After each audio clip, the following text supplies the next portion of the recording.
All right, today's question is on company stock, and it's pretty simple. I have this company stock, I want to start using it. Can I have some help with that? All right, what I did is I broke this down into 4 important categories. Let's go through each. Number 1 is how much money do you need? And let's look at how much money we need this year, and then let's see the years after that. So I broke this down into year 1, they need about $200,000. And then they project that years 2 through 6, they're gonna need another $1 million after that. So about 1.2 million total, they're looking to get over the next 6 years, and year 1 is 200,000. Now, why is that important? Because we need to make sure that the money is set aside in a safe investment. If they're gonna need $200,000 next year, they can't take a market fluctuation and all of a sudden you thought you had $200,000 and really only have 150. So we gotta make sure that we're keeping the money safe, and the sooner you need the money, the safer it needs to be. Second important thing is, well, how much money do we have in that account? So we have a non-retirement account, which could be considered a brokerage account. And in that account, we have $1.3 million total. And of the $1.3 million, $600,000 is still in company stock. If I'm looking at 600 of 1.3, that's a pretty high concentrated position. And as many of you know, that having a high concentrated position, we want to diversify that. We want to make sure that we're not subject to company risk. I've made many other videos on this. Ultimately, almost every company thinks that they're strong, they're gonna do well.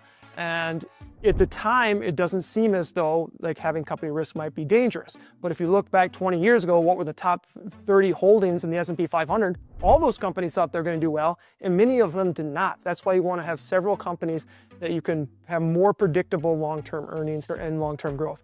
So we're at 600 of 1.3, it's probably about 45% maybe, and that's a pretty high concentrated position. That would be a reason that we're gonna wanna use some of the company stock as well. Now, the stock itself, what am I looking at? I wanna look at what's the intrinsic value of the company, which maybe could consider what would an analyst fairly pay for it, and then what's the price, what's it trading at? So the intrinsic value of this company is about $77, where the price is $97. That means it's overvalued. So it's done really well. It's gone up and above its intrinsic value.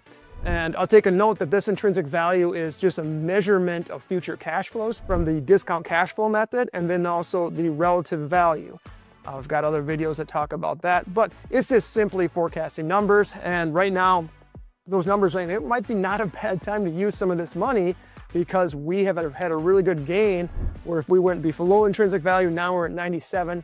So that's a little over 20% overvaluation. So that marks another reason, let's use some of that company stock.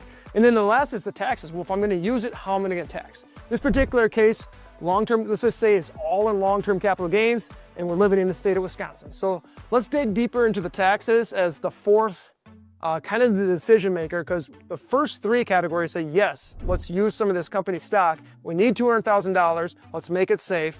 We know that we have some concentration risk, so let's create some diversification. And also the company has gone up and it's gone over its intrinsic value, so it's at a good price to sell. Take some gains. All right, so I'm looking now, this is just 2026, and again, this is more just an illustration on how it works. Let's not get caught up in the exact numbers, but ultimately in year 2026, if you were to sell a stock and have to pay capital gains on it, I'm just gonna look at the long-term capital gains to keep this simple. Like I mentioned, over the $600,000 worth of stock, the $560,000 we're gonna say is actually gonna be long-term capital gains. So if we were to take a capital gain of $250,000, you're gonna pay federal tax, state tax, and then it's called net investment income tax. Now I use 250 because there's no net investment income tax on 250 or less, or at least that's what the current rule is. So what we would pay on 250 is about $19,000 in federal tax, $8,800 in state tax, and none. So something important to know is that puts us at an 11.1 effective tax rate. Now, let's look at if we were to sell it all. Say we sell the whole thing and we have a capital gain of $560,000. That $65,500 in federal, $26,500 in state, and then you'd have a net investment income tax of $11,780, which is at 18.5%. So if we were to sell it all, we're at a much higher effective tax rate. Now, if we say, you know what, let's come up with a strategy that keeps us right around this 11%, because we know we're going to have to pay some taxes, because we need to take that money. We want to use the money that we've earned and saved over the years.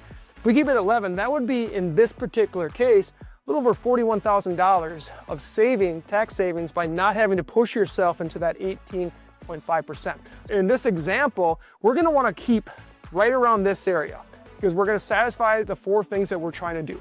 Number 1, going back to this, is like we need money. So where it's gonna come from? We can sell some stock. Let's take the money from there. We got $600,000 of it.